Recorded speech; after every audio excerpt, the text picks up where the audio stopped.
자, 이제 여러 가지 개혁 정책 관련된 내용을 좀 볼게요. 여기 보면 이제 수령의 권한이 강화됐다고 되는데, 9년 단위 항약을 수령이 직접 주관하게 되면서 향초는 산림의 영향력이 약화시켜 나갔다. 그 배경을 보면 예전에 이제 향전이라는 게 있었죠. 제가 저번 시간에 얘기를 했는데 향임을 둘러싸고 향전이 일어났는데 이때 구향하고 신안 간의 대립이 있었어요. 그래서 이 신앙을 이제 수령이 지원해 주면서 이제 신앙이 승리를 했는데 이때 신앙은 예전에 사족처럼 그 향촌 내에서 새로운 권력 구조를 이제 창출하지 못하고요. 이 수령의 부세 자문 기구로 전락을 하게 돼요. 그러면서 이제 9년 단위 한약의 주도권이 예전 사족 그에서 수령으로 넘어가게 되죠. 예. 그래서 종전에 이제 그 16세기 때 9년 단위 한약을 사족 한약이라고 한 것처럼 이때는 수령 한약이라고 하죠. 예. 그래서 수령 한약이 9년 단위 한약으로 이제 바뀌었다. 그러면서 이제 백성에 대한 국가의 통치력이 강화됐다. 이렇게 보시면 될 것 같아요. 자, 그다음에 이제 그 외에도 지방 통제 정책으로서는 그 앞에서 숙종 때 실시했던 팔도 구강 당상제를 계속 실시를 했고요. 그다음에 암행어사 같은 어사제도를 강화시켰어요.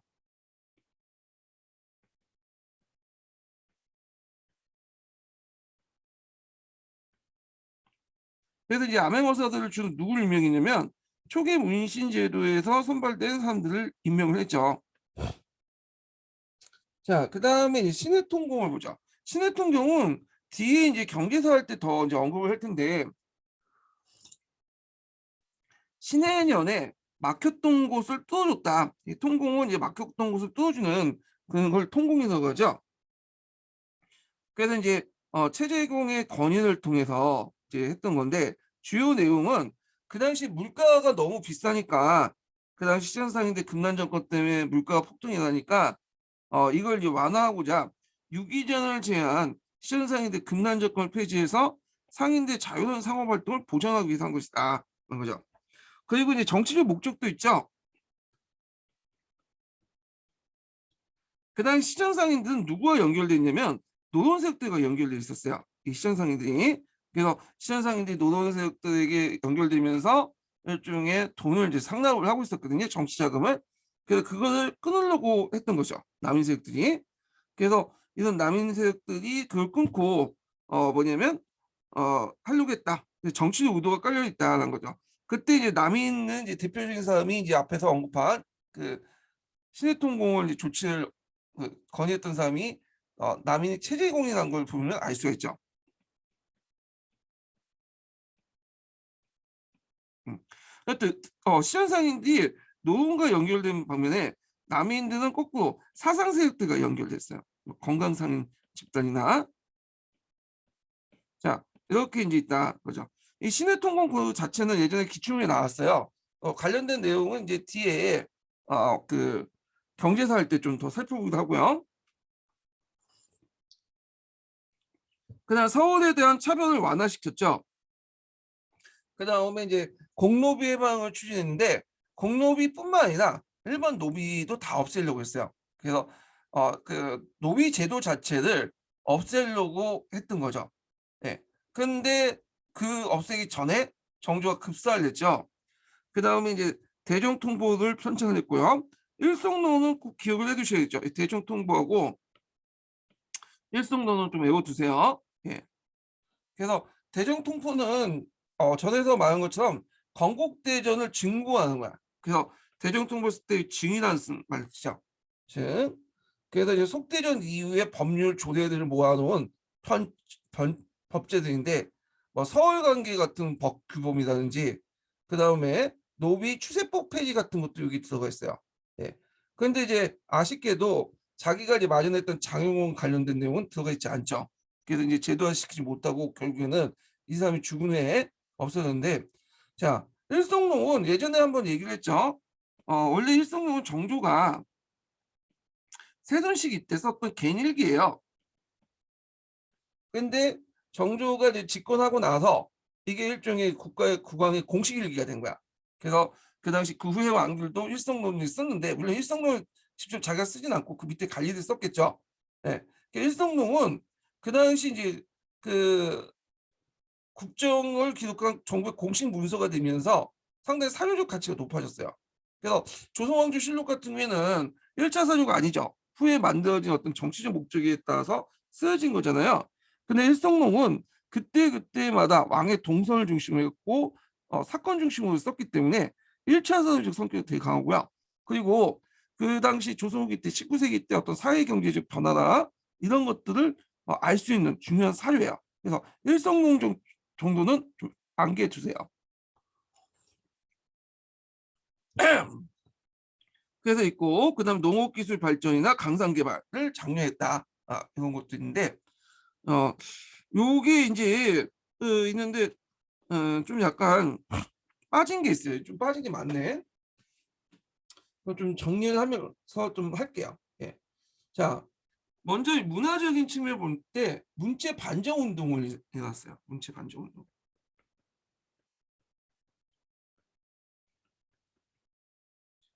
문체 반정 운동은 지금의 문체가 잘못됐기 때문에 예전의 문체, 바른 문체로 돌아간다. 운동이 문체 반정 운동이거든요. 주로 이제 노동세력들을 견제하기 위해서 이 운동을 했다. 그 당시 이제 남인 세력들 중에 일부가 천주교에 대해서 천주를 믿거나 천주교에 호의적인 사람들이 좀 있었어요. 예. 그래서 이걸 이제 빌미로 노동 세력들이 이제 남인을 공격을 하니까 그 남인들을 좀 보호해 주려고 노동세력들 견제할 필요도 있겠죠. 남인세력 보호하고 노동세력 견제하려고 일으켰던 것이 문체 반정 운동이에요. 그래서 노동세력들 이제 일부가 박지원 같은 그런 사람들이 무슨 문체를 썼냐면 속된 문체를 쓴다. 그래서 박지원의 어떤 그 문체를 비판하면서 그 노동세력들을 이제 비판하고 그 다음에 남인들 보호해 주려고 하는 거다. 너희들이 이렇게 잘못된 문체를 쓰고 있는데 왜 남인들이 일부가 천주교 호의를 포하는 거 가지고 비판하냐. 그래서 남인들을 보호막을 쳐주고 노동세력들을 견제할 목적으로 썼던 것이 문체 반정 운동이다. 이렇게 보시면 돼요. 예. 그래서 이렇게 있고요. 그 다음에 이제 또 그 뭐냐면 여러 가지 문헌들을 만들었거든. 문헌 편찬 사업들을 했어요. 그래서 여러 가지 이제 책 중에 대표적인 것이 여러 가지 있지만 홍제정서가 있어.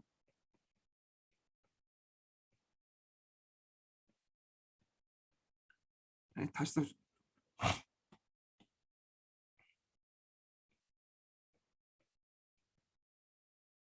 자, 홍제정서는 뭐냐? 이거 가끔씩 한능금이나 그런 데 잠깐 언급되는 부분이 있거든요. 지문으로서 정조의 시문이다. 정조가 쓴 시문, 시와 문장과 그 다음에 이제 뭐야 그 윤음, 윤음은 예전에 신년사라고 했죠. 신년사.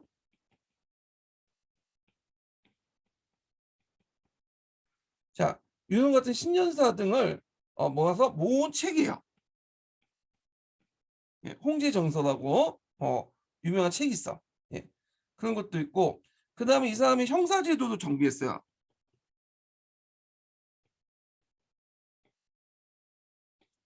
그러니까 그 관련된 이제 책도 이제 편집을 많이 했는데 추간진, 그래서 형조 판례를 정리했고요. 그 다음에 심리론이라고 해서 당대 형옥 판례, 감옥 관련된 판례를 정리했고, 그 다음에 이제 흥음정주 해갖고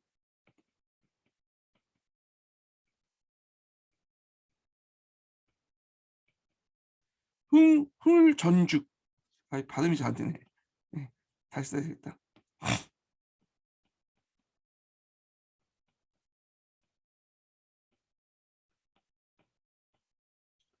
어, 형구의 격식을 바로잡는 게 있어요. 뭐 이런 것들 뭐 중요한 건 아니지만, 예, 하여튼 이런 것들을 했다.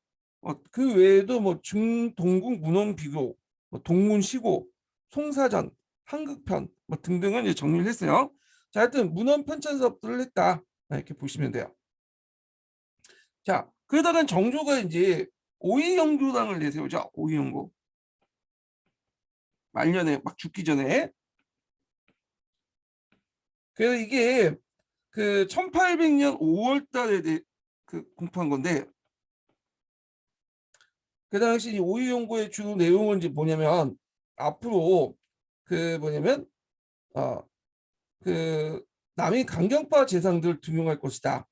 그래서 남인 강경파를 등용해서 노동을 좀 약간 배제하는, 그 노동 중심이었던 정치, 그 노동을 좀 배제하는 그런 이제 그 교서를 내려요. 이게 5월 달에 내렸는데, 그 후에 내리고 나서 갑자기 죽어. 갑자기. 그래서 이게 오이연구 내리고 나서 갑자기 죽으니까 이제 후대 사람들이 어떻게 생각했냐면, 이거 이제 노동들이 남인들 중심으로 이제 정치 구도를 뭐냐면 재편하는 걸 보고, 이 오이연구를 보고 노동들이, 노동 강력파 벽파들이 그 당시 이제 정조를 독살할 것이다. 이렇게 이제 얘기를 했죠. 예. 그래서 이제 심한지가 그 배후에 있다. 그래서 심한지가 이제 그 당시 그 사촌 동생인가 하여튼 그 친척벌 되는 어이를 시켜가지고 그 당시 그 영조를 독살했다. 뭐 이렇게 해갖고 이제 했는데, 근데 이제 이게 그 예전에 소설로 또 만들어졌죠. 영원한 제국인가? 네, 큰 소설로 해가지고 독살설이 널리 유포됐는데, 이 독살설이 깨졌죠. 네. 왜냐면 그 당시 심한지하고 정조가 주고받은 편지가 나중에 발견이 된 거야. 근데 심한지의 그런 정조의 어떤 반대 운동들이 다 정조가 시켜가지고 했던 정치적인 어떤 그 연극이었다는 걸 이제 알게 된 거야. 그 심한지가 주도적으로 한 게 아니라 그 정조가 어떤 이제 자기의 어떤 목적을 달성하기 위해서 심한지를 악용을 만들기 위해서 만들어 놓고 그렇게 했다는 걸, 그 뭐냐면 그 정조의 편지를 통해서 알게 된 거죠. 심한지는 그걸 그냥 따라했던 거고. 그래서 심한지가 정조를 독살시켰다는 것은 지금 없어졌어요. 그런 선들은. 예. 다만 이제 정조가 이제 그때 좀 약간 의학에 대해서 관심이 많아갖고 너무 어이들의 의견을 무시하고 수은을 많이 사용해서 수은 중독으로 죽었을 것이다. 예, 이렇게 이제 보고 있죠. 예, 보고 있죠.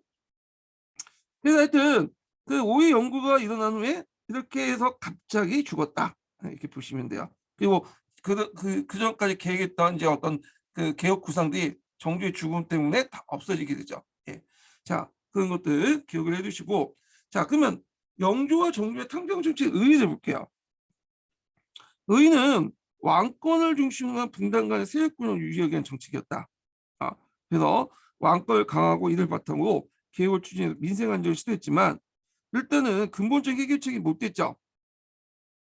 분단 간의 어떤 정쟁을 조정한 미봉책에 불과했고, 그 다음에 인사제도와 권력구조 체계를 유지 않고, 그 당시 국왕과 국강이라고 되어 있네. 예. 자, 국왕과 측근에게 권력이 너무 과도하게 집중됐다는 거야. 그래서 척신 정치의 폐해를 불러일으켰고 세도 정치의 계기를 마련해 주는데, 특히 국왕하고 측근 세력들 되게 과도하게 집중되면서 중앙의 권력이 너무 과도하게 그쪽에 집중했어요.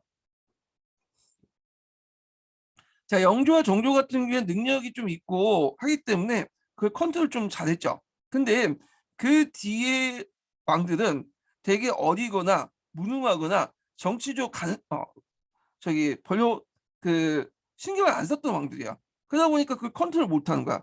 그래서 과도하게 몰려있던 중앙 권력은 누구한테 집중이 되냐? 이제 왕이 아니라 세도 정치가들에게 집중이 돼요. 그러면서 이 세도 정치가들이 그때 이제 탕평 정치 때 집중됐던 그 권력을, 중앙 권력을 악용을 해갖고 지방을 착취하게 되죠.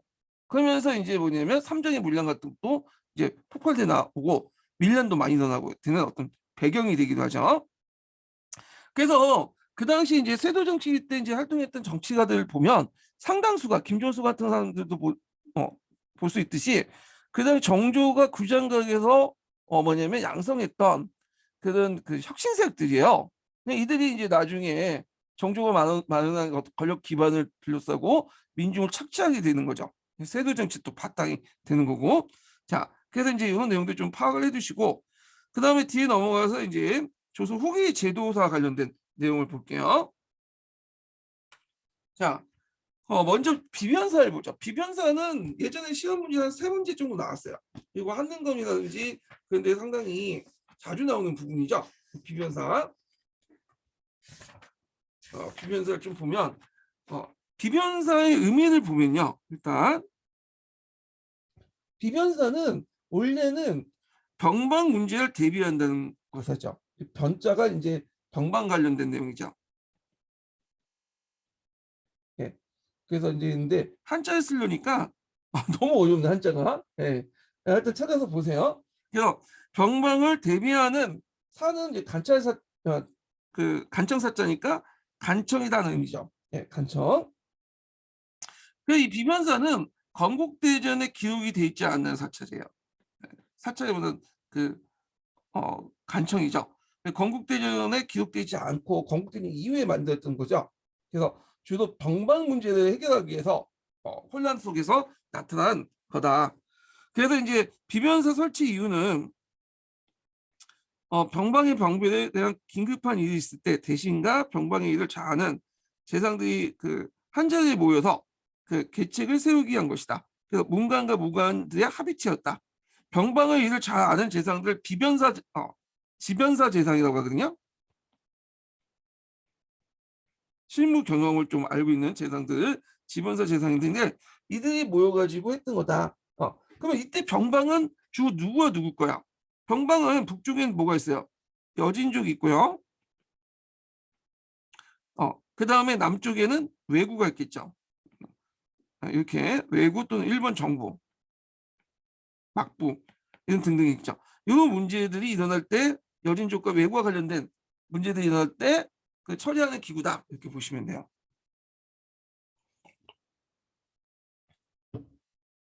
자, 비변사의 이제 변천 과정을 볼게요. 비변사가 최초 만들어진 건 기록상 보면 중종 때요. 자, 중종 때 그 당시 이제 그 왜와 여진족의 침략을 방어하기 위해서 임시로 설치했던 기구죠. 예. 그래서 이제 그 정치 중종 15년인가? 이렇게 이제 만들어졌다고 그래요.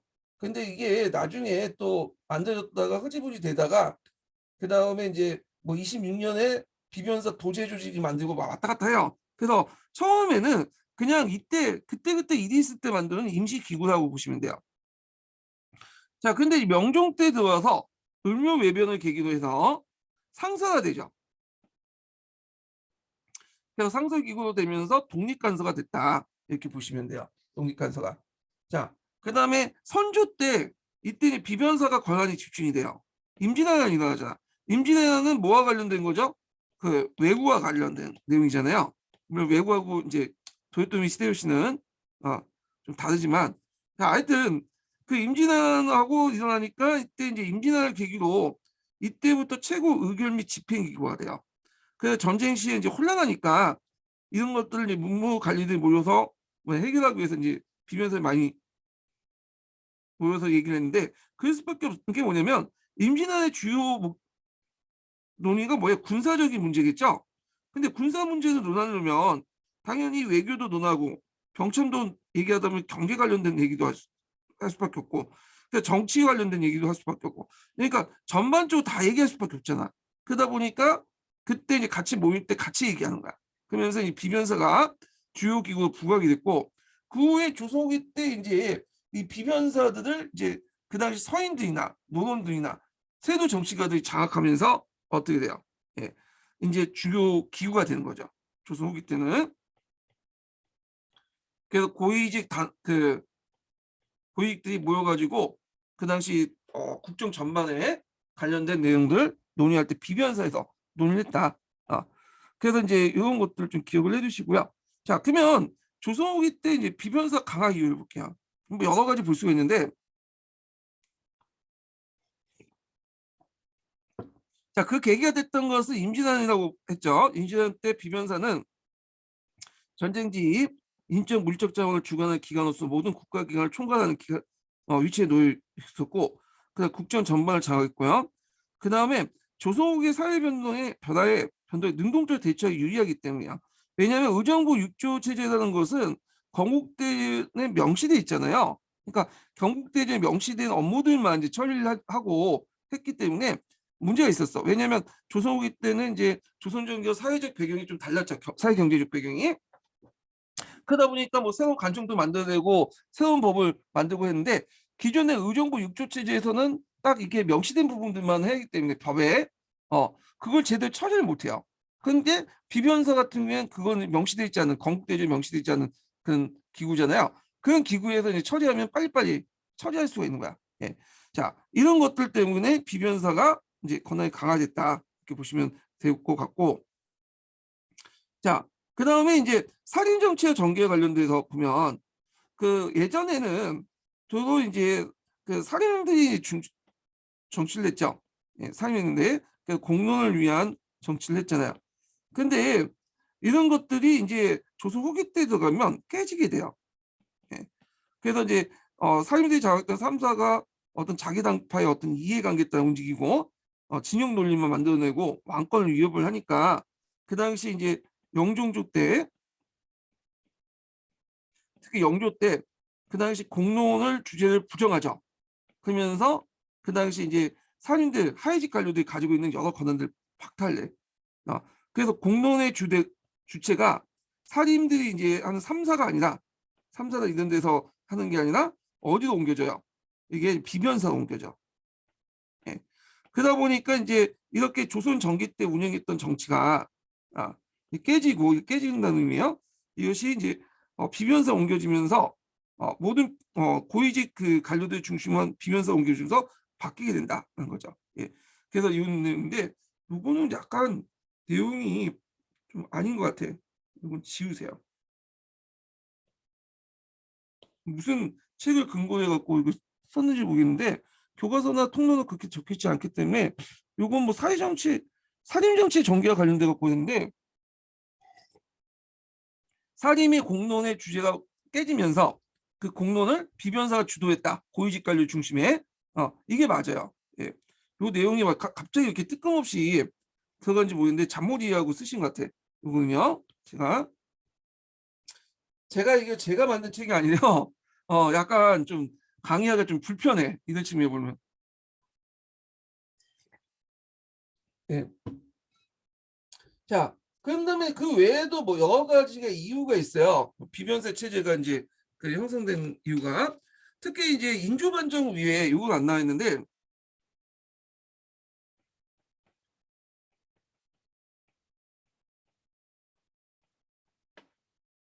반정 공신들 있죠. 반정 공신들이 비변사 중심으로 정치를 했어요. 그래서 이제 군사, 인사, 재정권을 장악했거든요.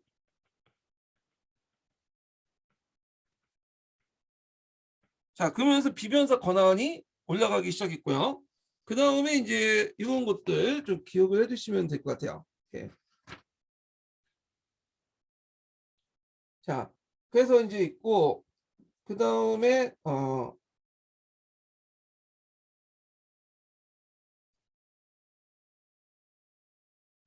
이거 내가 보니까 지금 제가 정리한 책들 보니까 요거 그냥 빼라고 했는데 집어넣으세요.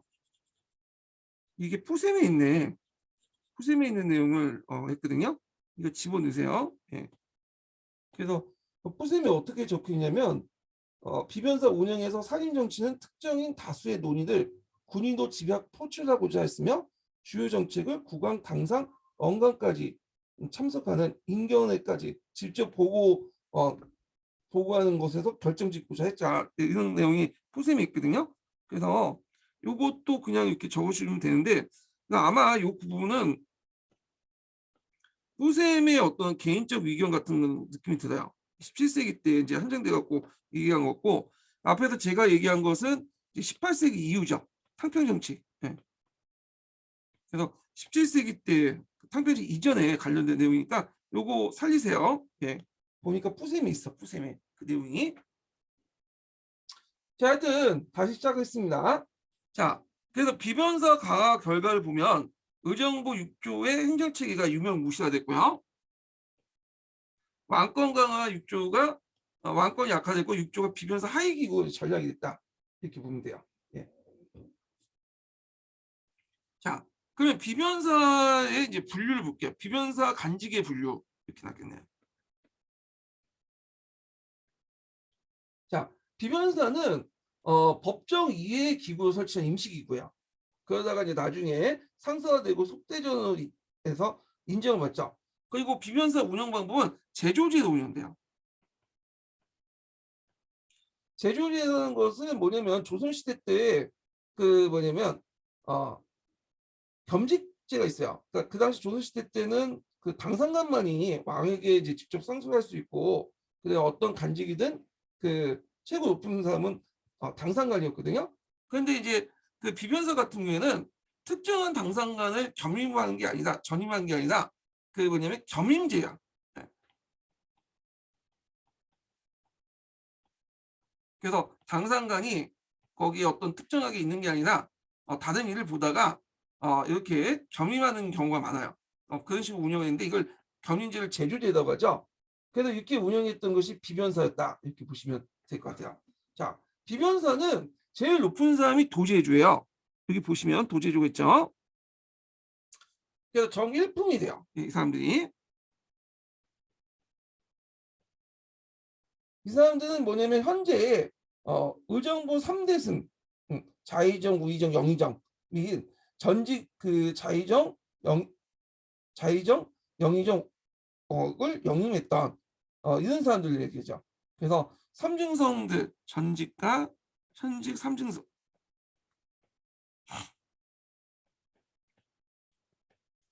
들로 구성이 됐고요. 그 다음에 그 밑에 이제 제조가 있어. 도제조가 있으면 제조당상이 있어요. 제조당상. 정이품으로 구성돼 있죠.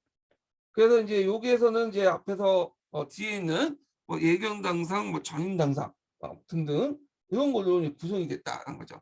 유사당상, 구간당상. 자, 그러면 이제 그 제조된 당상을 좀 볼게요. 도제조의 이제 그 지휘 아래 밑에 있는 제조당상들이 있는데, 자, 이 제조당상들 크게 성격상으로 예견당상과 전임당상을 구분할 수 있고, 직무상으로는 유사당상과 구간당상을 구분할 수 있어요. 자, 예견당상은 뭐냐면, 자, 특정 간직과 관련해서 자동으로 임명되는 직책을 얘기해요. 자기의 어떤 업무 성과라든지 능력에 상관없이 내가 그 간직을 가지고 있기 때문에 자동으로 당연직으로 들어가는 당상들을 예경당상이라고 하죠. 되게 어떤 간직들인지 얘기하냐 하면 이조나 호조, 예조, 병조의 판사들, 그 다음에 강하유수, 대제학, 국문대장 등 5군형 그 대장 등 주요 간직자를 망라하고요. 그래서 이제 공조 판사를 제한 5조 판사, 강하유수 같은 경우에는 이제 강화도가 이제 지휘적으로 상당히 전략적 요충지잖아요. 그래서 거기에 이제 유수 등등이 있고, 이들은 당형직으로서 이제 뭐냐면 자기가 그 간직에 떠났기 때문에 뭐냐면 있는 사람이야. 그래서 이제 간직이 있기 때문에 거기 들어간 사람이죠. 그러니까 당연히 자기 능력에 따라서 들어간 게 아니라 간직이 있기 때문에 들어갔기 때문에 이 사람은 간직이 떠나면 권한도 자연스럽게 자동으로 상실돼요. 예. 그래서 이제 비변사 참여에 연속성이 없고요. 전임 당사는 뭐냐면 자기가 군사나 어떤 특정한 분야에 능력이 있기 때문에 참여하는 사람들이에요. 예. 그래서 이 사람들은 어떤 간직을 맡든 간에 자기가 이제 그런 것들을 이제 잘 알고 있기 때문에 실무 능력을 알고 있기 때문에 계속 당상직에 참여하게 되는 거야. 비변사 당상에. 그래서 이제 이들이 이제 실질적으로 비변사를 운영을 하죠. 예. 자, 그다음 직무상 분류를 볼게요. 직무상 분류. 자, 여기 직무상 분류를 보면 이제 유상당상과 구간당상이 있어. 예.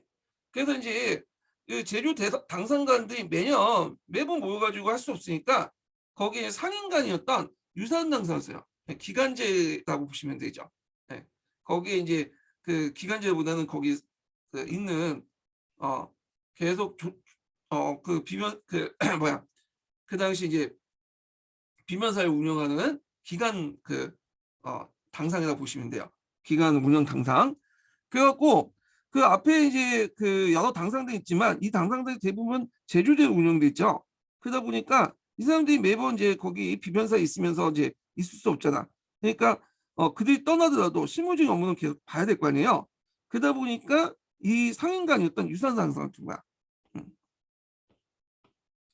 그래서 이제 비변사의 주요 상황인 국방, 외교, 재정 분야의 밝은 인물을 착취하고 구간 당상을 겸했기 때문에 비변사 주도로 했다. 그래서 이들은 이제 구간 당상도 겸했는데 구간 당상은 이제 일반 업무를 처리하는 거야. 예.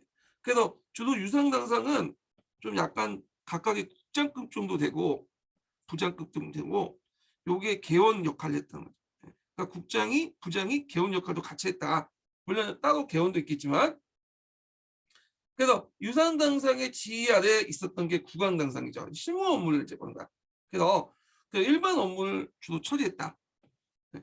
그 유상 당상 밑에서 일반 업무를 이제 처리한 개원이었다. 이렇게 보시면 되는데 유상 당상 일부도 그 구강 당상에 포함되어 있다. 이렇게 보시면 돼요. 예. 그 업무의 연속성과 책임성을 보장할 수 있었고 비변사 고위 관원 중에 지역사정의 정통 관리가 겸하는 직책이었다. 이렇게 보시면 되겠죠.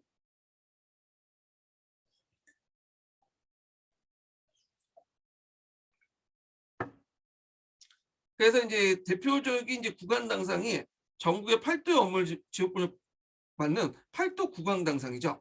예, 팔도 구강 당상. 예. 그래서 팔도 구강 당상 같은 경우에는 비변사의 고위 관련 중에 지역사회적 정통한 관리가 겸하는 직책이었다 이렇게 보시면 될 것 같아요. 예. 그래서 정리해서 얘기하면 그 비변사의 직책에 이제 간직대 분류 보면 제일 높은 게 도제조, 정일품이고 전직 현직 삼중성이 있지만 이거는 그냥 명목상의 자리뿐이고 그 밑에 이제 제조 당상들이 실제로 운영을 하는데 제조 당상들을 크게 이제 두 가지 분류하면 성격상 분류와 직무상 분류가 있고 성격상 분류는 예경 당상과 전임 당상. 예경 당상은 그 직에 있기 때문에 자연스럽게 들어가 있는 당연직이고 전임 당상은 직에 상관없이 자신이 능력이 있기 때문에 들어가는 전임 당상직이고요. 직무상 분류는 제조제도 운영하기 때문에 이제 그 모든 그 제조 당상들이 다 모여가지고 얘기할 수 없죠. 그러니까 그때 이제 상시적으로 주둔할 수 있는 거기 있는 상인간이 필요한 거야. 그게 유상당상이고 그래서 유상당상은 이제 그 지역의 실무적인 것들을 총체하는 그 담당 그 당상이고요. 그 밑에 구강당상이 있는 거야. 예. 그래서 그 관련된 일반적인 업무를 정당하는데 구강당상 중에 대표적인 게 팔도 구강당상이고 팔도 구강당상은 비변사 고위관원 중에 지역의 사정에 통통한 관리들이 겸하는 경우가 있었다. 이렇게 이제 보시면 될 것 같아요. 자, 그 다음에 넘어가서요. 세도 정치기 때는 이게 예전에 시험문이 나왔는데 세도 정치가들이 비변사를 장악해요. 비변사를. 그래서 상대적 구강권이 위축당하고 외척과 연기되죠. 특히 그 앞에서 있었던 이제 탕평 정치 시기 때 중앙 권력이 강화됐잖아요. 그러니까 이 중앙 권력의 강화를 악용하죠. 이 세도 정치가들이. 그래서 지방 관리대 인사권을 이제 장악하고 매간 매직이 성행한다. 가전주구들이 돈을 받고 지방 수령직을 갖다 팔아요. 예, 이걸 뭐라고 하냐면 의척권이라고 해.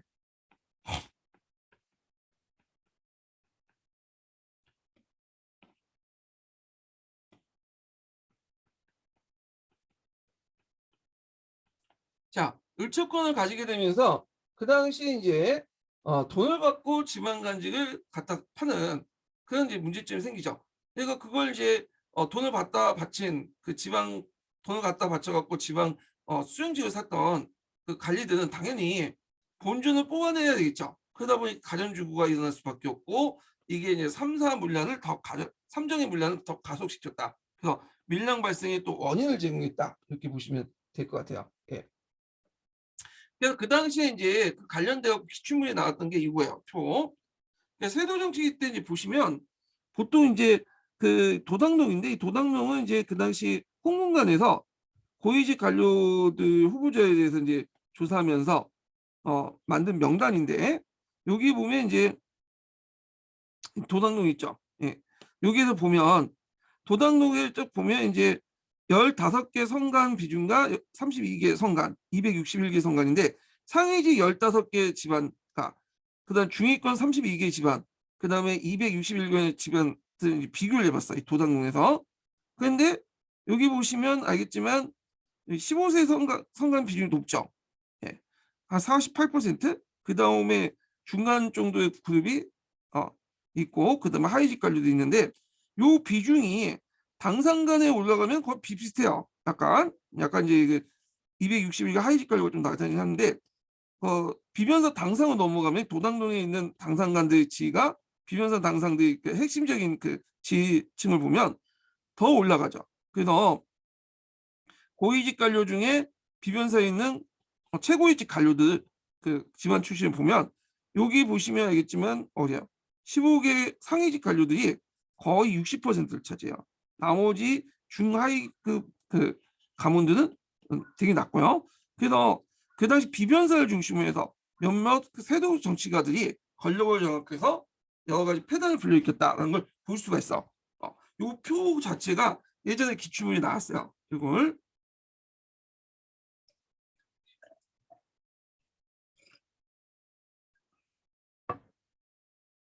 자, 그래서 도당동에서 작성한 그와 당상간, 그 중에 이제 일부 이제 사람들이 당상관 진급을 하죠. 예. 근데 이 당상관에서 비변사 당상관 넘어갈 때 비변사 당상에서 특정 가문의 사람들이 많았다. 이걸 이제 보시면 될 것 같고요. 그 다음에 이제 비변사 혁파 가죠. 자, 혁파는 가정이 예전에 시험 문제 나왔어요. 자, 대원군 때 비변사를 너무 권한이 커지니까 비변사를 약화시키기 위해서 정치적 업무는 의정부에서 담당하게 하고요. 군사적 업무는 상권부에서 기속을 시켜요. 예. 그래서 비변사는 이제 형식적인 기구만 또 전락됐다. 이렇게 지금 기억을 해주시면 되고요. 자, 이렇게 약화시킨 다음에 고종 2년에 비변사를 의정부에 통합하면서 비변사가 혁파됐다. 이렇게 보시면 돼요. 그래서 한국사 통론이나 이런 책에서는 비변사가 이렇게 분리됐다 내용이 있고, 다른 책에서는 비변사가 혁파됐다 그 내용이 있거든요. 둘 다 맞는 거예요. 먼저 분리돼서 권한을 약화시킨 다음에 나중에 폐지됐다 이렇게 보시면 돼요. 이렇게. 그래서 이제 비변사 혁파 과정이 예전에 한번 기출 예문으로 언급됐기 때문에 좀 기억을 해두시고, 그 다음에 이제 여기 잠깐 넘어가기 전에 비변사 등록에 대해서 좀 얘기해 볼게요. 여기는 안 나와 있는데.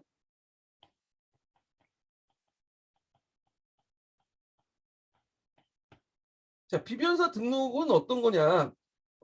각 간청에는 조선시대 때는 각각 업무일지가 있어요. 비변사 외에도 이제 각 그 간청에 업무일지가 있는데, 이 등록은 이제 이걸 업무일지를 등록이라고 하거든요.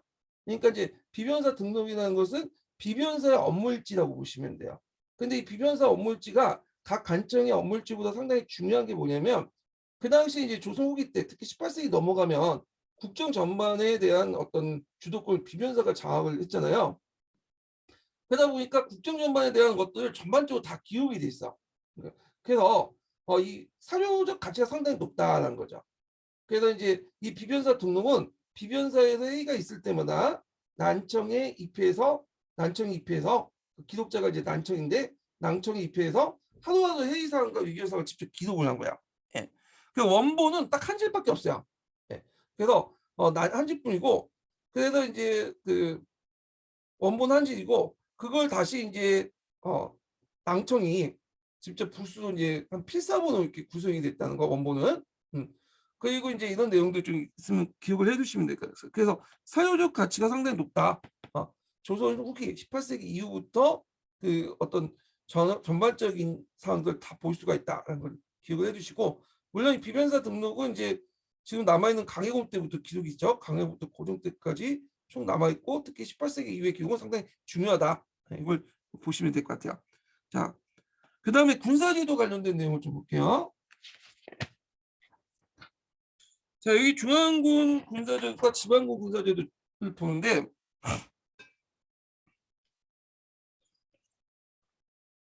자, 여기 임진왜란 이전과 임진왜란 이후를 좀 비교를 해보면, 자, 임진왜란 이전에 그 군사제도는 오의제라고 하죠. 오의제. 그런 것들이 16세기 이후에 군역의 대립제도 유명무실화됐고, 그다음 임진왜란 이후에 오군영이 만들어졌죠. 뭐 오군영 애호가 쓰라고는 나오진 않겠지만 예전에 오군영과 관련된 기출문제가 좀 언급돼 있었거든요. 그러니까 좀 암기해 두시는 것도 좋을 것 같아. 훈련도감, 어용총, 총총, 수호총 맨 마지막 만든 게 금이형이거든요. 예. 훈련도감 하도 유명하니까 넘어가고, 어용총과 총용총, 수호총은 후군과의 항쟁 과정에서 국방력 강화를 측면에서 만들어졌다는 거. 그래서 이렇게 있고, 이 오이와 오군형의 차이가 있어요. 오이는 세조가 체계적으로 만든 거야. 근데 오군형은 자기가 필요할 때마다 그때그때 만들어진 거야. 그리고 이제 오이 같은 경우에는 왕권의 기속이 됐죠. 그런데 이 오군영 같은 경우에는 주로 서인이나 노론의 군사력 기반이 되었다. 이렇게 보시면 돼요. 그래서 여기가 너무 세니까 나중에 이제 정조 때 장영용을 만들어 갖고 신의 군대를 만들려고 했던 것도 이런 배경이죠. 자, 그다음 지방방위 체제를 보면, 자, 진간 체제가 조선 초기까지 있다가 세조 때 만들어졌죠. 그다가 이제 여러 가지 문제로 재승 방랑 체제로 넘어갔는데, 이게 이제 임진왜란 때 여러 가지 문제점이 일어나니까 임진왜란 도중에 진간 체제를 복귀하고요. 그리고 그 밑에 소공을 설치했어. 소공은 조선 후기 때 만든 지방군이에요. 지방군. 근데 이 지방군의 특징은 뭐냐면 양반부터 노비까지 다 편제했다는 거야. 그러니까 성인 남자는 다 편제했다. 그래서 유사시에 생업에 종사했다가 평상시에 생업에 종사했다 유사시에 동원되는 체제인데, 양반들이 그 군역을 안 들어가죠, 소공을. 그러니까 상민과 노비들의 부담이 가중됐고 특히 노비의 비중이 올라갔다는 거죠. 예. 그래서 나중에 천해군이나 돼요. 노비도 원래 노비는 군역에 의무가 없어요. 권리도 없기 때문에 의무도 없는 거죠. 근데 이거는 그냥 원칙일 뿐이고 세상 원칙대로 운영하지 않죠. 근데 실제로 노비들이 뭐냐면 많은 이제 뭐냐면 군역에 부담을 했다는 거야. 그중에 그 관련된 내용이 예전 기출문이 나왔어. 노비가 가입된 군대를 써라. 두 가지 쓰라고 하는 거죠. 그 당시 이제 소호군하고 조선 전기 때 잡새군, 이렇게 이제 답이 설정됐다고요. 어떤 분은 이제 그때 막 농쟁이 일어날 때 뭐 훈련도감에서 노비 부대가 있었다. 노비들도 들어가 있었다 했는데 뭐 맞는 말이에요. 근데 이제 일단은 최초 근거로서 소호군과 그 잡새군이 두 개만 딱 설정을 했다고 그래요. 예. 자, 하여튼 이거 나중에 기출문제 풀 때 좀 얘기하고. 자, 중앙군을 볼게요. 중앙군. 중앙군은 이제 특징이 뭐냐면 이게 보통 그 다양하게 구성돼 있어요. 예. 그래서 이제 상비군과 용병도 있고 그 동원된 부대도 있고 등등 소군도 있고 이렇게 있는데, 하여튼 이 중앙군은 석관계 기호신세에 영향을 받아서 삼수경 체제와 절강국보를 채용했다. 근데 기호신세 영향을 받은 건 중앙국뿐만 아니라 그 뒤에 있는 지방군인 소군에도 영향을 줘요. 예. 특히 이제 그 소분의 소부대 체제인 소부대 구성 체제인 소국복 같은 거 있죠. 군대 조직 같은 거. 군대 조직은 중앙군의 훈련 도감이라든지 그 지방군의 그 뭐냐 소군에도 영향을 줘요. 그러니까 소군하고 소국법은 다르죠. 예, 이거는 군대 이름이고 소국법은 군대 조직을 얘기하는 거예요. 그다음 훈련도감은 군인들이 가족을 거느리면서 서울에 살면서 군무를 수행하는 상비병 체제를 운영을 했다. 예. 그다음에 훈련도감은 군인 각자 무기, 궁장, 말 등을 마련한 동료일체제와 달리 모든 군수물자를 확보할 군인들에게 지급한 병론 분리제에 따라 운영을 했는데, 그래서 훈련도감 군인들에게는 의복, 식량, 조총, 하향무기 같은 걸 지급했다. 그죠? 예.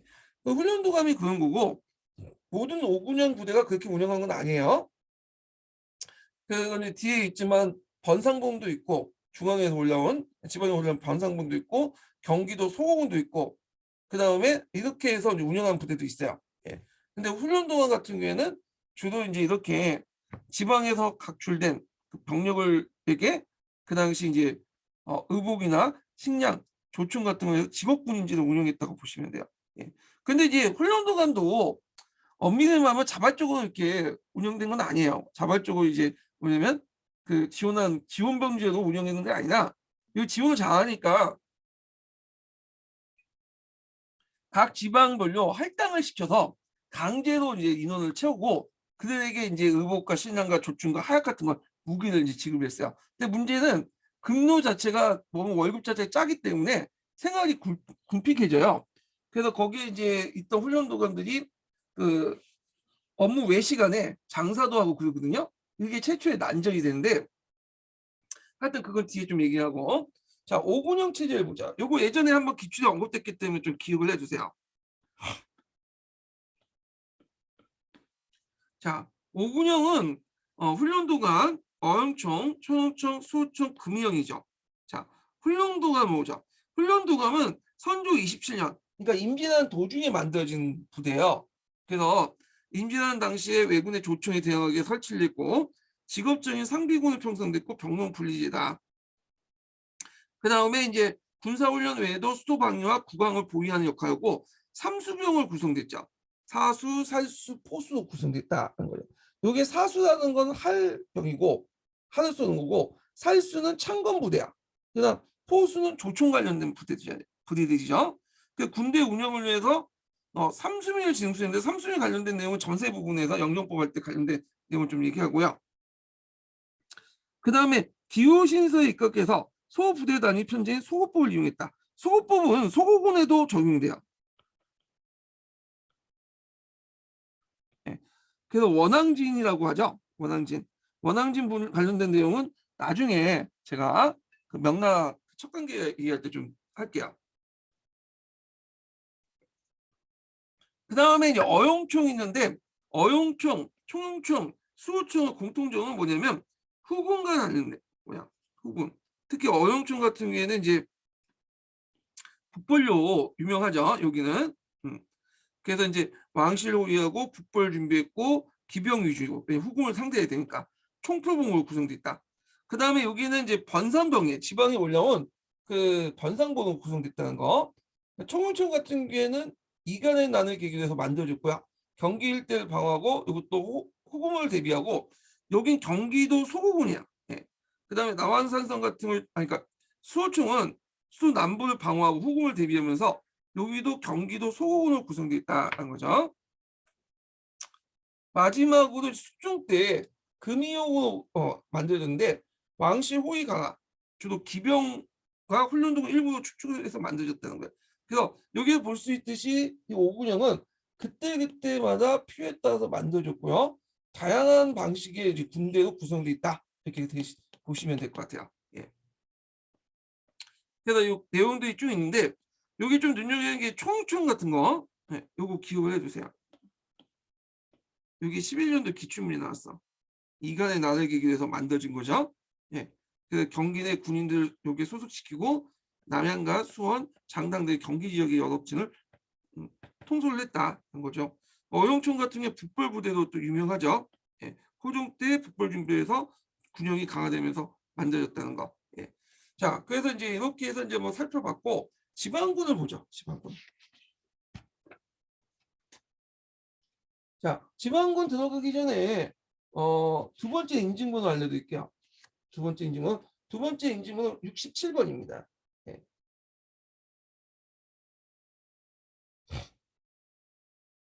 자, 지방군을 보면 조선 초기 때는 지방군이 별도 없었죠. 뭐 그 당시 이제 잡생꾼 정도만 좀 약간 그런 게 있는데 그 임진왜란 계기로 해갖고 이제 안 되겠다. 전역을 이제 커버하기 위해서는 지방군이 좀 필요하겠다. 그래서 만든 게 지방군이야.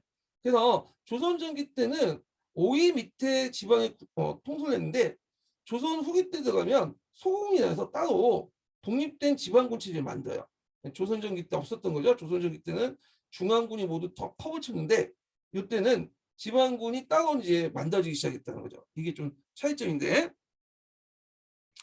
그래서 이제 이거 지방군이 만들어진 것은 진간체제와 연결돼 있어요. 예, 그래서 이제 임진왜란 때 재승방란 체제가 그 문제점이 많이 등장했죠. 일차 방어선이 무너지면 그 뒤에 후방이 없잖아.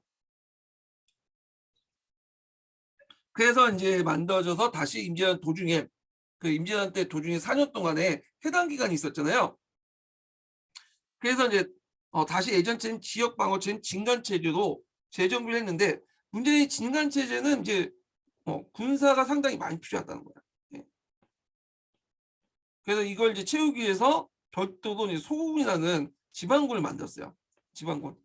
예전에 오이처럼 이제 그 오이가 지방군을 다 가난한 게 아니라 별도 이제 지방군이 소국을 만들었다는 거. 이게 특징이죠. 자, 소호군은 양천 홍순군이에요. 네. 그 양반부터 천민회까지 역의 유문을 막론하고 진발했어. 원래 양반은 면제 대상이죠. 직역을 이제 수행하기 때문에 면제 대상이고 천민도 천역을 수행하거나 원래 그 천역 수행하거나 국방의 의무가 없죠. 군역은 없어요. 이 군역은 양역만 지는 그러니까 양인들만 지는 역이에요. 그래서 빠졌는데 근데 양반과 천민도 같이 포함시킨 거야. 이거는 이제 그 직역 상관없이 천역 상관없이 그게 다 뭐냐면 포함시켰다 이렇게 보시면 돼요. 예. 그래서 이제 소호군은 병농일제 군영제도 운영되고 급여가 없고요. 부분적으로 보잉이 지급됐다. 경제적으로 보조해 주는 사람이 있었고 평상시에는 생업에 종사했다가 한가운데 가을철에 농한기에 모여서 훈련했고 적이 침입하면 동원되었다는 거죠. 그래서 이제 그 가정을 보면 그 처음에 이제 운영하는 방법을 어떻게 했냐면 정당 연장제 여기는 안 나왔는데 갑자기 이게 튀어나와가지고 근데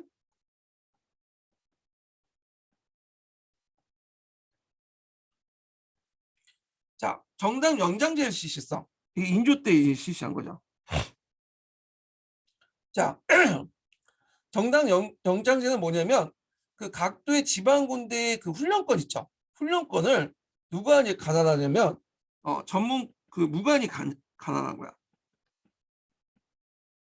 그래서 얘네들이 이제 뭐냐 정당 연장제를 실시해서 전문 무관들이 훈련을 시키는 거야. 훈련을. 근데 이거에 대해서 이제 누가 반발하냐면 일반 문관 수정들이 반발한 거야. 자신들이 예전에 그 진간 체제에서 가지고 있었던 그 군대 지휘권을 박탈하는 거잖아요. 그러니까 반발이 심하니까 그 당시 바뀌어서 겸영장제로 바뀌어. 이건 뭐냐면 그 당시 지방 수령의 반발과 재정적 문제 등으로 해갖고 왜냐면 그 당시 전문 무관들 일찍 고용할 경우에 문제가 돈을 줘야 되잖아. 그러니까 그 당시 문관들 해당 지방의 수령들이 문관들이 겸직을 하는 거야. 그래서 문관들이 때따라 이제 모집을 해갖고 훈련을 시키는 거죠. 근데 문관들이 뭘 알겠어요? 훈련이 제대로 안 되겠죠. 그러니까 소공 훈련이 점점 유명무실화됐다. 예. 전단연대제 그 밑에 있네요. 자, 그래서 이제 그럼 그게 유명무실화됐다는 걸 좀 기억을 해두시고 그럼 시간이 지나면서 천해군화 되죠. 자, 처음에는 지방의 양인과 천인들이 모두 평성했으나 영조 중엽 이후에 점차 양인은 제외하고 천을 채워줬고 마침내 속대전 때 소공은 천해군으로 기록이 됐다. 거죠. 그리고 수포군화 되죠. 그래서 각 중앙의 군영이나 지방의 관영들은 군정을 군보를 확보하기 위해서 이미 소공을 편제된 사람들을 군액을 편입시켜 소공을 직접 군역과 혼합부 이중부대를 하면서 점점 소공이 속보가 됐다. 그러니까 소공을 직접 동원되는 대신에 포도 대신 납부하도록 이렇게 한 거죠. 그래서 수포군화 됐다는 거죠. 그래서 실제로 지방제도인 그 지방군 체제인 소호군은 유명무실화됐다 이렇게 보시면 돼요. 그래서 수포군으로 변질됐다.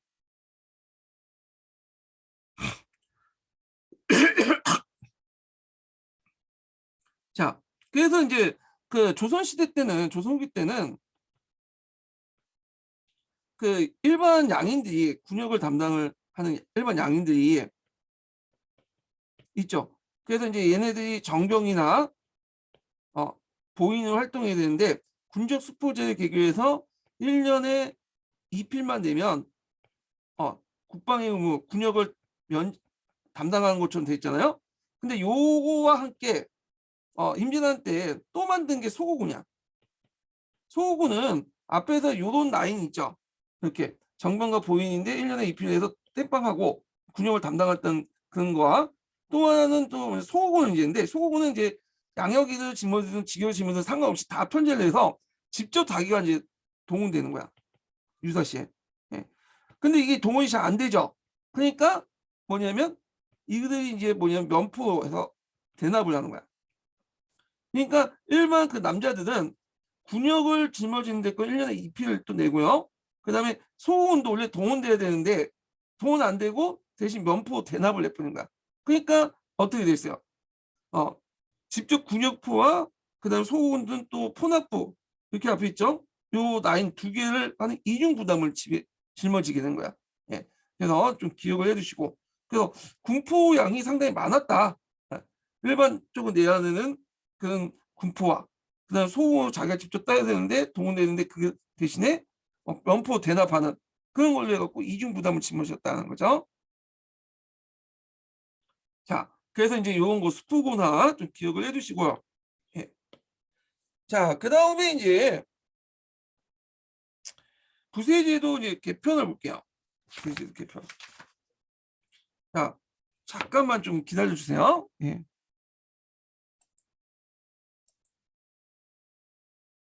자, 이 부세제도는 조선후기 때 부세제도의 개편 관련된 내용인데 여기 부분은 조선후기 때 이제 부세제도는 여러분들 아시다시피 조용조 이렇게 보면 조는 이제 영종법 같은 걸로 개편됐죠. 뒤에 좀 얘기했지만 용은 이제 크게 이제 군역하고 신역이 있죠.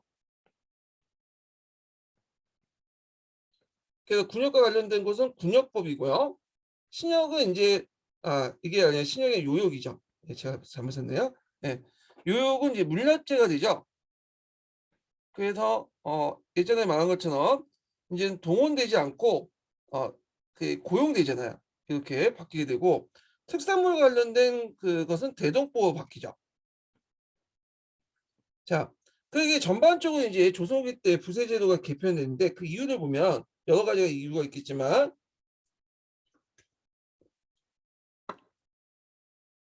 농촌사회 안정, 뭐 재정 수요 확대, 양반 지배층 위기를 극복하고자 했다는 거 연결돼 있고요. 그다음 양전 사업을 행해줘요. 양전 사업. 이 양전 사업과 관련된 것은 예전에 기출문제 언급됐었어요. 기출에 나왔죠. 양난이 이제 끝난 후에 정보를 중심으로 해갖고 그 당시 양전 사업을 하게 돼요.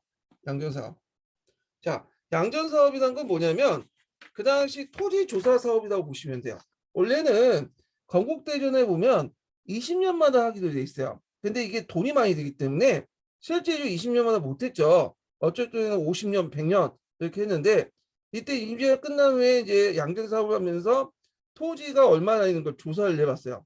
네, 조사를 했고 그래서 이제 이 양전 사업을 이제 해서 나름대로 이제 조사를 했고 그리고 이제 그 이때 이제 이전에 개간 사업을 같이 했거든요. 이 개간 사업인데 이게 좀 약간 말이 안 돼. 예. 이게 잠깐만 이게 아 양전하고 개간을 잘못 설명했네 분이 그 뒤에 있는 분들이 다시 첨가를 했는데 이걸 다시 설명할게요. 양전하고 이게 개간 사업을 제대로 설명 안 됐어. 먼저 개간을 한 다음에 양전을 해야 되는데 양전하고 개간을 여기 동일하게 설명해 놨네 여기는. 자, 그래서 전후에 개간 사업을 하게 되는데 개간 사업을 해서 나름대로 그 당시 이제 항무지 같은 거 버려진 토지 같은 걸 많이 개간을 했거든요. 그래서 그것을 이제 양전에 반영을 하게 돼요. 양전 사업을 하면서 원래 양전이라는 것은 20년마다 한 번씩 하게 돼 있는데 실질적으로는 뭐 50년, 100년 이렇게 이제 하거든요. 돈이 많이 들어가기 때문에. 그래서 이때 이제 개간 사업 같은 것들은 이제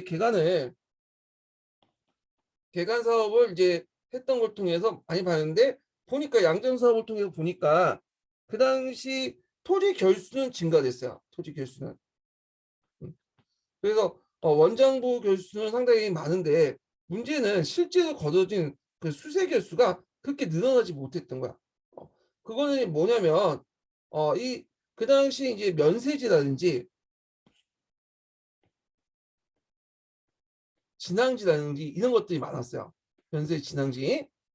그렇기 때문에 여기 원장부 교수는 많은데 반해서 그 면세지나 뭐 진앙지라는 명목으로 다 빠져나간 거예요. 그러다 보니까 실제 수세 견수는 뭐냐면 별로 없었다. 이렇게 보시면 돼요. 그래서 실제 조선후기 때 전세 수입이 그렇게 많지가 않아요. 이런 것들이. 예. 그런 것도 있고 요 관련된 내용을 제가 뒤에다 좀 적어 놨거든요. 그래서 이 표가 좀 약간 잘못되긴 했는데 요거는 나중에 제가 수정을 하겠습니다. 예. 그래서 양전 사업이 아니라 개간 사업으로 토지 교수를 증가했지만 양전 사업 결과 그걸 토지조사 사업을 통해서 알아본 결과 수입은 증가되지 않았다.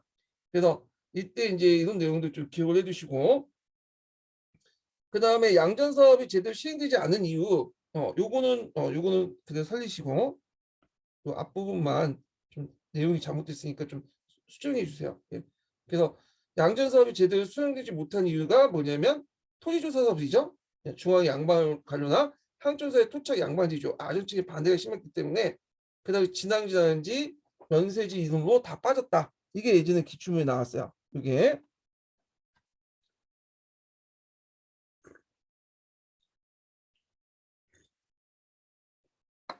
자 그다음에 조세를 이제 볼게요. 영종법. 영종법은 예전에 한번 11년 2차 기출문제에 잠깐 언급이 됐어요. 이건 그래서 이제 보면 이걸 좀 알기 전에 저기 이제 조선 전기 때 관련된 내용을 좀 연결시켜서 좀 볼게요. 조선 시대 때 세종 때 공법이 만들어졌잖아요. 예. 공법이 이제 두 가지가 있어요. 전분 육등법하고 연분 구등법이 있거든요. 전분 육등법은 토지의 비육도에 따라서 육등을 나누는 거고 여섯 개 등급을 나누는 거고 연분 구등법은 한 해 작황을 바탕으로 해서 구등급을 나누는 거야. 아, 근데 영종법은 여기 전분 육등법과 관련된 게 아니라 그 연분 구등법과 관련된 거야. 여기에 한 해 작황하고 관련된 거죠. 요거와 관련된 거예요. 그래서 이게 연분 구등법인데 이게 이제 인조 때 뭘로 바뀌냐면 영종법으로 바뀌어요. 원래는 이제 구등에 따라서 나눠야 되는데 어차피 이제 그 당시 전란 이후에 토지가 거의 항파돼 갖고 거의 뭐예요? 거의 평균화됐죠. 아니 아래로 이제 뭐냐면 평균화됐잖아. 거기에다가 이제 하향 평균화됐고 거기에다 또 땅을 많이 가지고 있는 사람들이 지주다 양반 지주들. 그러니까 얘네들 세금 내기 싫죠. 그러다 보니까 이런 여러 가지 이유로 해서 어 최하두 사두에서 육두까지 이렇게 해가지고 영구히 정해버린 거죠. 그래서 영정법이라고 해요. 예, 이걸 그리고 이제 나머지 이제 영정법 아래에서 더 홍련이 들면 그때 이제 경찰관을 파견해 갖고 직접 답변을 통해서 깎아주는 그런 방법을 했다는 거죠. 근데 이제 경찰관을 파견하니까 여러 문제점이 나니까 안 되겠다 해서 영조 때 비총제를 실시했잖아요. 예, 영조 때 이제 그래서 경찰을 파견되지 않고 일관적인 어떤 통계치를 가지고 재해 교수를 정하는 방법인데 그 비청지는 좀 나중에 설명할게요. 자, 이게 이 라인이고요. 그다음 전본육등법 같은 경우에는 그 조선후기 때 뭘로 고쳐요? 원래 수등유착법이 있죠. 이걸 이제 뭘로 고치냐면 양적 동일법을 고쳐요. 그래서 자를 6개 해가지고 재는 방법보다는 1등급 자를 가지고 감하는 방식으로 바뀌게 되죠. 근데 그 시기가 언제냐? 그러면 이 시기가 호종 때예요. 영정법은 인조 때고요. 달라요. 네. 근데 한통이라든지 푸셈을 잘 읽어보면 마치 이걸 인조 때 기술한 것처럼 실시한 걸로 돼 있어요. 그러니까 그 양적 동일법을 그게 아니라 인조 때는 시범적으로 양적 동일법을 일부 실시했다가 나중에 이제 이걸 표준화되고 전국적으로 실시된 것은 언제 때냐면 호종 때예요. 호종 때. 네. 그래서 인조 때는 그냥 시범적으로 실시했다. 그래서 호종 때는 공식화 시켰다. 이렇게 기억을 해주시면 될 것 같아요. 예.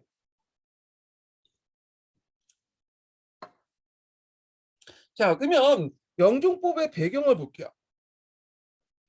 그 영종법의 배경을 보면 양난 이후에 토지 항폐에 의해서 토지의 비옥도가 하향 평준화되고, 그러니까 이제 비옥도의 의미가 없는 거야.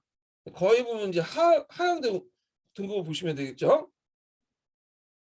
그 다음에 절차의 복잡성에 의해서 중간 착공을 발휘한 농민들 몰락을 막고 사적 지주제의 확대에서 지주 그들에게 유리에게 전세 수치를 요구하게 되었다. 그래서 그 당시 이제 이런 등등 해가지고 전분 6등이나 연분 9등에 따라 매겨졌던 조세가 영종법 받게 됐다. 주의할 것은 근데 요거는 주의할 것은 전분 6등보다는 연분 9등하고 관련돼 있어요. 아까 이제 영종법은. 예. 그래서 이 전분 6등은 이제 뭐냐면 그 있고 요거는 이제 앞에서 말한 거 요거와 관련된 거 수승이축법 양측법률법. 다만 이제 통지학에서 비옥도가 하향 평준화됐다는 것은 영종법 간접 배경은 될 수 있어요. 간접 배경. 간접 배경.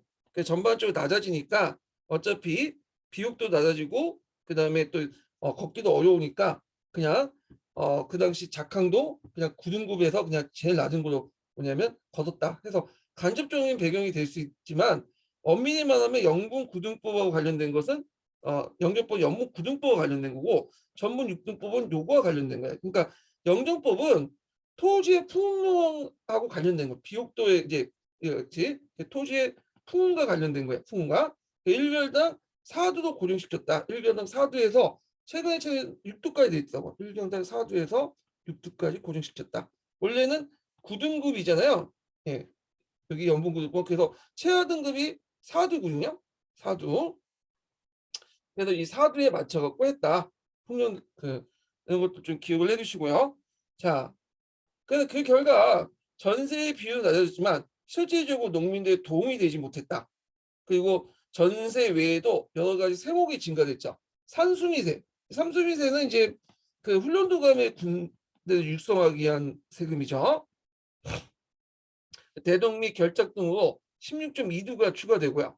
여러 가지 이제 부가세가 또 징수하고 그다음에 이 관련된 내용은 대동 및 결작은 뒤에 좀 얘기할게요.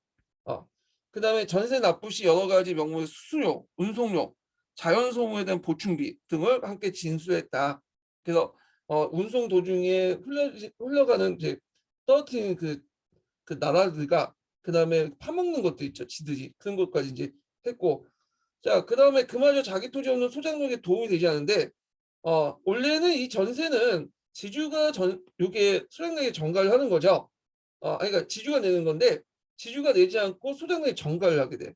예. 그다음에 아까 하시면 양처럼 풍년을 볼 때 그 일시적으로 이제 그 작황 조사를 해주잖아요. 그래서 여기 1두에서 4두에서 6두에서 하다가 기본적으로 4두에서 6두지만 더 떨어질 경우에는 이제 작황 조사를 통해 경찰관이 파견되는데 경찰관이 여러 가지 폐단들이 많아요. 얘네들 오면 뭐 대접해줘야 되겠지 또 뇌물도 갖다 바쳐야 되겠지 등등해서 경찰관 폐단을 양해했기 때문에 이제는 비총지 때 경찰관을 아예 폐지시키고 그 일괄적인 어떤 예전의 데이터를 바탕으로 해갖고 정했던 거죠. 깎아주는 거를. 자, 그래서 이제 이 내용도 기억을 해두시고 그래서 여기에서 이제 유념을 볼 것은 영정법은 연분 구등법과 관련된 거고요. 그래서 전분 6등하고 상관없어요. 이거는요. 예. 그래서 이거는 그 조세가 영역법이 바뀌고 이제 풍년에 따라 상관없이 이제 1결당 4두도 고정을 시켰다. 4두. 다만 이제 배경에서 토지 항폐와 관련된 것은 토지 비옥도가 하향 평준화됐기 때문에 더 거둘 세금이 없기 때문에 어차피 이제 풍년이나 풍년이 되든 간에 더 거둘 세금이 없기 때문에 비옥도가 낮아져서 그래서 그냥 4두에서 6두로 딱 고정시키는 어떤 간접 배경이 된다는 거. 예. 그리고 여기 이제 전문 6두법은 아까 수동 이축법, 양천동일법 관련된 거야. 개혁은 좀 이렇게 분리시켜서 와야 돼요. 이렇게. 자, 그래서 이제 있고 그 다음에 비총법을 볼게요. 비총법. 자, 이 비총법 관련된 내용이 09년 기출문제에 나왔죠. 예, 이 부분이 영조 때 실시한 거야. 자, 영정법의 폐단을 받아줬고 답헌 손실 금지하고 비총제를 실시했어요. 자, 여기 눈여볼 게 답헌 손실이 뭐냐? 관리가 직접 가서 작황을 보는 거죠. 예, 원래는 이제 조선 전기 때, 조선 초기 때부터 이제 답헌 손실이 제도가 됐죠. 가정법 실시하면서. 그래서 이제 그 답헌 손실이 이제 전주 답헌하고 간답헌으로 이렇게 분류돼 있잖아요. 예. 근데 전주 답헌과 간답인데 이게 폐해가 많으니까 여기에 통합돼서 간이 답헌을 하는 거 통일했지만 물론 이제 간행성으로 좀 남아 있었긴 했죠. 전주 답헌이. 그리고 나서 앞에서 언급했던 공법 때 답헌 손실을 공식적으로 폐지시켰어요. 근데 이건 답헌 손실만 공식 폐지한 거고 면 이하의 그런 지역에서는 답헌 손실이 계속 남아 있었어요. 결국에는 건국대전에 그걸 어쩔 수 없이 집어넣죠. 공포 자체에서는 답헌 손실을 폐지시키려고 했지만 실제 면 이하는 답헌 손실이 남아 있었다. 그 간행들이 이제 뭐냐면 영정법에도 계속 남아 있어 갖고 앞에서 이제 답헌 손실, 그러니까 더 풍년이 될 경우에 경찰관을 파견해서 깎아주는 건데, 문제는 앞에서 말한 것처럼 여러 가지 문제점이 일어났다고 했죠. 그러니까 경찰관이 직접 파견되지 않고 아예 비총재 시시에서 이제 대체를 했다는 거야. 그럼 그 내용이 뭐냐 보면,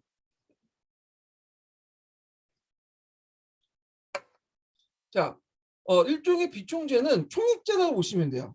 총액제. 정부가 전세 총액을 결정해 주는 거야. 어디에서? 그 경제 재정을 담는 호주에서 하겠죠. 그래서 풍용의 현지 조사 없이 호주에서 가세 총수를 설정해요. 그리고 그때 이제 경찰관을 파견해 갖고 풍용을 파악하는 게 아니라 수정을 통해서 파악해. 그래서 수정을 통해서 파악을 해 갖고 그 당시 풍용에 해당하는 표준 연도와 실총을 비교해서 실총과 재총을 산출해서 각도의 감사에 할당한다. 뭐 어려운 말인데 그거예요. 일단은 예전에 데이터가 쭉 있을 거 아니에요. 각 도의 데이터. 그래갖고 이 데이터를 기반으로 해갖고 그 당시 이제 뭐냐면 호주에서 가세 총수를 정해. 예를 들어갖고 예를 든 거요. 2천만 결. 2천만 결 정하면 그 2천만 결을 이제 뭐냐면 각 도에 내려보내죠. 각 도에 2천만 결을. 그래서 예를 들어 전라도 같은 경우에는 뭐 800결 정도 내려보내면, 그래서 한 해의 할당량을 800개를 정하는 거야. 그러면 전라도 안에서도 거기 여러 군현도 있을 거야. 그러면 전라도 감사가 또 군현에 또 뭐냐면 요걸 내려보내요. 내려보내. 자, 그러면 이제 문제는 앞에서 이거는 이제 평균적인 거고, 재해가 일어날 경우가 있을 거 아니야. 재해가. 그러면 그것도 지역마다 어떤 데는 풍년이 나고 어느 때 풍년이 되고 있잖아요. 지역 사정마다 다르고. 그러니까 그 당시 정부에서 이제 총격을 정할 때 2천만 개 정할 때 재총도 같이 정해요. 재총. 그래서 2천만 개 중에 뭐 그 300만 개는 재총은 뭐냐면 면세지야. 그러면 이 면세지 양도 각도에서 할당을 받고 또 전라도 감사가 각성에서 또 할당을 내죠. 그러면 지역에 있었던 그 지방 수용들이 작황을 보고 우리가 이제 예를 들어서 뭐 풍년이다. 그러면 우리 할당량이 뭐니까 1만 결 정도 된다. 그러면 1만 결 안에서 뭐냐면 나는 뭐 8천 결 정도 이렇게 감안해 줘야 되겠다. 이런 식으로 해서 감해 주는 거야. 그래서 그 당시 이제 그 실총과 그다음 재총을 산출해서 각 도서 감사에게 할당하고, 감사는 다시 9년 수령에 활동하고, 그 9년 수령들은 그 당시 작황을 보고 재총과 실총을 정해서 중앙에 납부하는 실총과 그다음에 재총을 결정한다는 거야. 그 중앙이나 정해놓은 그 한도 내에서. 근데 이제 뭐가 문제냐 하면 합리적인 것 같죠.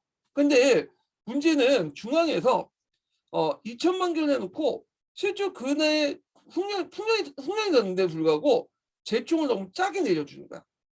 그러면 재총 자체가 짜니까 당연히 도에서 완행한 그 할당한 재총도 적을 수밖에 없고, 이것이 다시 군에게 할당이 되니까 재총이 너무 적으니까 그때 이제 풍년이 들면 재총이 너무 적으니까 어떻게 됐어요? 더 깎아줄 수가 없는 거죠.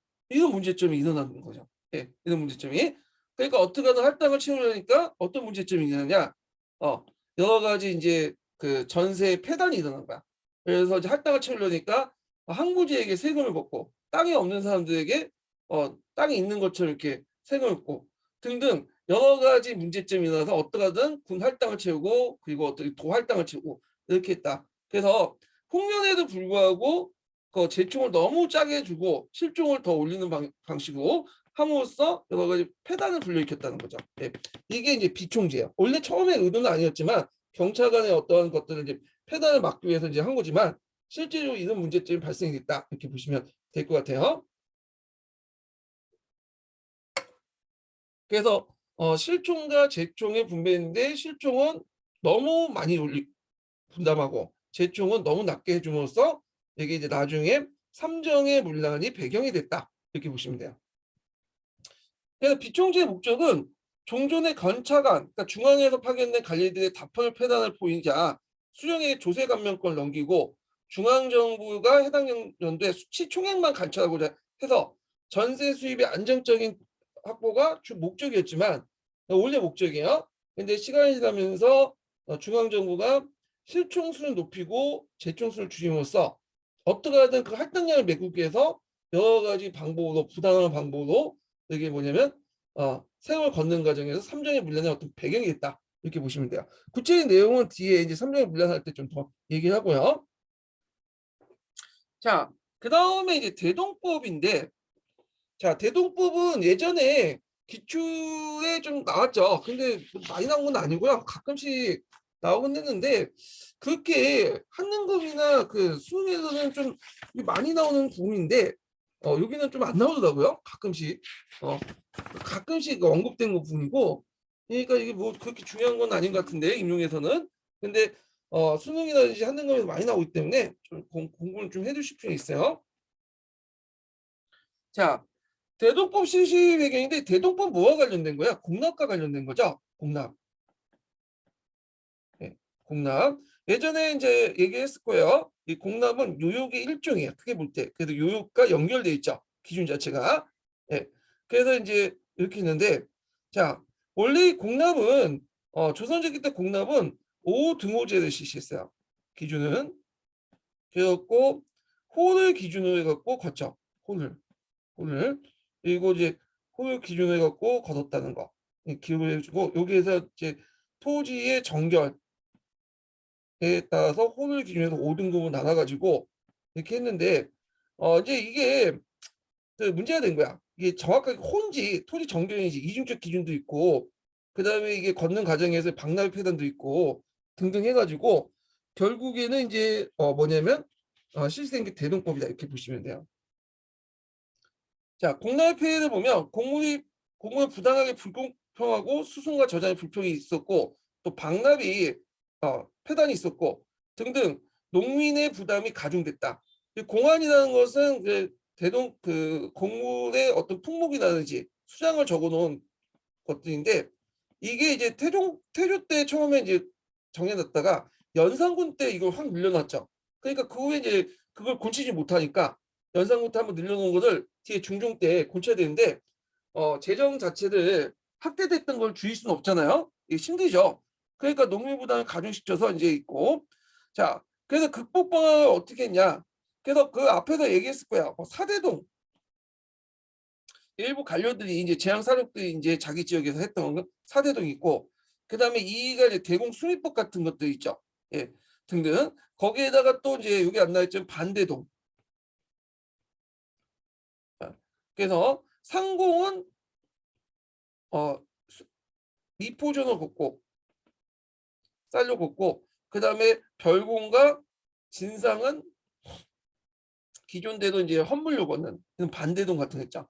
그래서 이런 사대동과 대공수입법 반대동을 이제 해가지고 완성된 것이 대동법이에요. 대동법. 그래서 대동법의 실시 목적은 그 당시 이제 국가재정 확충과 농민 부담 경감 등등이 있었고, 근데 대동법이 강해군 때 실시되고 나서 한 번에 다 실시된 게 아니죠. 강해군 때. 그래서 이게 이제 순차적으로 확대돼요. 순차적으로. 그래갖고 이제 숙종 때인가? 네. 1708년 때 가서야 이제 항해도 코스가 있고 이제 완성이 되죠. 평안도와 뭐 함경도는 이제 제주는 육류지구에 빠지고 그래갖고 이제 이렇게 늦게 거의 100년 동안 순차적으로 진행됐던 이유가 있죠. 일단 이 대동법 자체가 이제 헌물로 납부하는 거잖아요. 예. 그러니까 지세도 이제 토지 정결로 하기 때문에 당연히 양반지 주층의 반발이 컸고 그다음 박납 구조에 기생하면서 막대한 이득을 챙겼던 박납인데 반대가 심했다는 거. 그다음에 대동법을 하려면 일단 정결 상태, 토지 정결 상태를 파악해야 되는데 양전을 해야 되겠죠. 근데 양전이 그렇게 쉬운 작업이 아니에요. 그러다 보니까 양전의 미비도 토지 파악이 충실하지 못한 점 등등 여러 가지 이유로 했다. 늦게 시작했다는 거죠. 그래서 이 실시 배경 이렇게 가정들이 쭉 있죠. 강해군 때 실시해갖고 경기도부터 시작해갖고 점차 확대시켜 나가는데 그때 숙종 때 이제 완료됐죠. 그때 이제 큰 역할을 했던 사람이 누구냐면 김육이라는 사람이야. 이 김육은 꼭 외워두셔야 돼요. 김육은 조선시대 때 조선후기 때 경제관료로서 되게 유명한 사람이야. 어, 대동법 실시를 본격화시켰고 그다음에 상평통보를 일반화시켰던 사람이 김육이라는 사람이죠. 예, 교과서에도 나오더라고요. 김육과 관련된 내용이요. 그래서 이 사람 외워두시고 결국에 숙종 때 항해도를 끝으로 해갖고 이제 뭐냐면 대동법이 이제 완료됐고 그리고 다만 이제 익류 지역이라 갖고 환경 평안도 여기 또 제주도가 빠졌네. 예. 이런 지역 같은 경우에는 이제 제외시켰다. 이런 지역 같은 경우에는 뭐 군사비라든지 사신 접대비라든지 등등 뭐 이런 여러 가지도 제외시켰죠. 자, 그래서 이제 이렇게 있고 그 다음에 뭐 여기 상경법이라고 있는데 상경법은 실제 대동법이라고 보시면 돼요. 그냥 말만 바꾼 거고. 자, 대동법 내용 볼게요. 대동법 관련된 내용 중에 1년당 12돈을 걸었다는 것이 예전에 기출 문제에 잠깐 언급됐어요. 계산 문제로. 자, 그래서 가세 기준이 종전의 가호에서 토지 결수로 바뀌었다. 기준 자체가 호에서 토지 결수로 바뀌었는데 주의할 것은 조선 전기 때는 그건 토지 결수가 아니었냐? 그건 아니에요. 호를 5등급으로 나눈다고 했죠. 그리고 토지 결수했다 걷었어. 조선 전기 때. 근데 문제는 호를 기준으로 하는 건지 토지 결수를 할 것인지 이게 이중적이다 보니까 이거 혼란을 불리켜. 그래서 그냥 호 기준을 없애버리고 토지 결수대로 받았다 이렇게 보시면 돼요. 네. 그리고 당연히 이제 대동법이 바뀌니까 이렇게 이제 공납제도 바뀌니까 유육제도도 바뀌었겠죠. 기준에 따라서. 그 다음에 이제 각종 헌물 대신에 쌀로 통일해 진수했고 쌀이 없을 경우에는 이제 여기 보시면 알겠지만 산간 지역이나 이렇게 할 경우에는 배나 무명 뭐 했다. 그러니까 미포 전어 걸었다. 미가 중심이고 대신에 또 포나 전으로 대납할 수 있었다. 이렇게 보시면 될 것 같아요. 그래서 토지를 가진 농민들은 1개월당 12두만 내게 됨으로써 종전의 공납에 비해서 훨씬 부담이 가벼워졌고 그다음에 토지가 없는 사람들은 안 내도 되죠. 토지가 없으니까. 그래서 이제 이렇게 보시면 돼요. 1개월당 12두 좀 외워두세요. 1개월당 12두. 그리고 이게 지세 수입보다 더 많았어요. 공납의 수입이 지세 수입보다 훨씬 많았어. 비중이 상당히 많았어. 이게. 예. 자, 그래서 재정에서 공납이 차지하는 비중이 상당히 높았거든요. 자, 그다음에 대동민은 곡물을 이제 만들고 신상물을 이제 마련하기 위해서 상당미야. 그래서 유치민을 오는데 그래서 이제 대동민은 크게 곡물과 신상물 마련하기 위해서 이제 밀을 걷어가지고 이제 그런데 두 가지로 이제 나눠서 해요. 계정상 상당민은 주로 지방 가나나 제방 경비 조달을 하기 위한 거고 유치민은 잠깐만 말 잘못했네요. 곡물과 신상민을 마련하기 위해서 상당민은 이제 중앙에 올리는 거죠. 중앙에. 중앙에 상당민을 올려서 이걸 가지고 시장에서 곡물이나 새로운 물건을 사들이고 지방 가나에 이제 제방 경비 조달을 위해서 유치민을 따로뒀어요. 예. 그래서 이제 보통 반분을 정시해요. 5대5의 비율이야. 중앙에 올리는 상당민과 지방 가나의 경비 5대5인데 시간이 지나면서 이게 바뀌어지죠. 점점 상당미 비율이 높아지고 유치민비가 떨어져. 그러면 지방 가나에서 유치민가 걷지 못하니까 지방 재정이 상당히 악화됐죠. 그러니까 여러 가지 또 잡세를 만들어서 가전주구를 하는 여러 가지 문제점이 일어났죠. 그 다음에 이제 상당민을 관리하는 기관으로 선해청을 뒀다. 선해청. 선해청을 뒀다는 것 좀 기억을 해두시고요.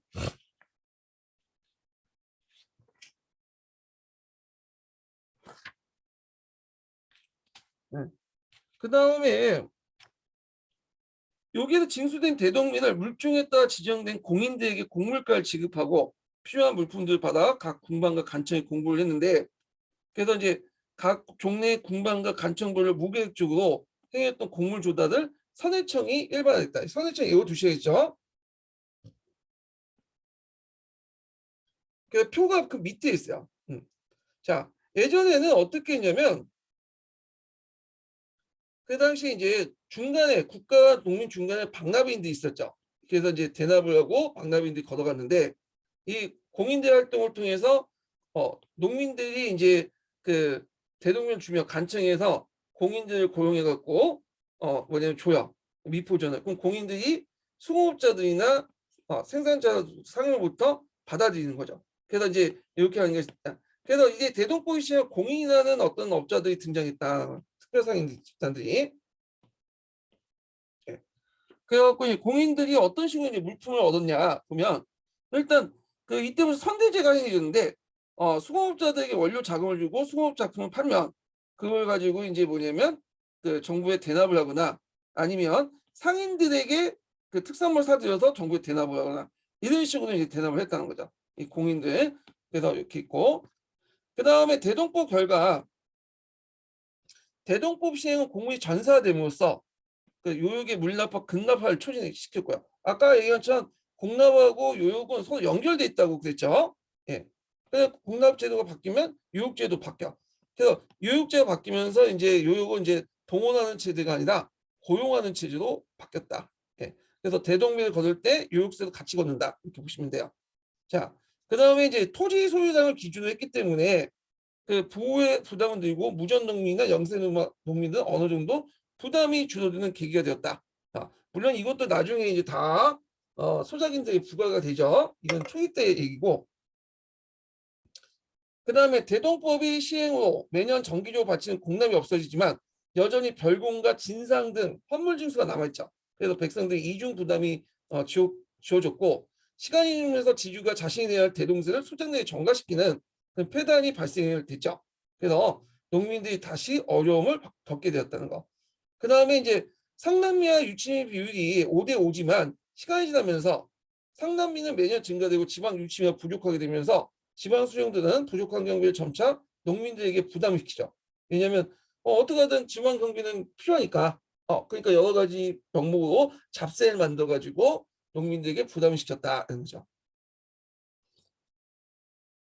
그 다음에 대동법과 이에 따른 조세 급납화는 상품화폐 발달을 촉진시켰죠. 그러니까 상품화폐 경제의 발달을 시키는 게 아니라 이전부터 발달했던 상품화폐 경제 발달을 더 촉진시킨 거야. 매개체 역할을 했다는 거죠. 그래서 이것 때문에 상품화폐 경제가 발달한 건 아니라 이걸 발달하고 있었는데 이것 때문에 더 촉진됐다는 거죠. 이건 아까 처음에 얘기한 것처럼 이 공인들의 활동을 통해서 이제 볼 수 있죠. 공인들이 수공업자를 통해 선대제를 이제 실시하고 그다음에 특산물 사들이면서 시장이 활성화되면서 이제 상품화폐 경제가 발달된 거죠. 그래서 이들 과정에서 상업자본가들이 이제 성장을 하게 됐다. 공인들 같은 상업자본가들이 성장해서 상업 발달을 촉진시키고 그 다음에 공인들이 주문을 받은 수공업품을 생산하는 수용품이 뭐야? 네.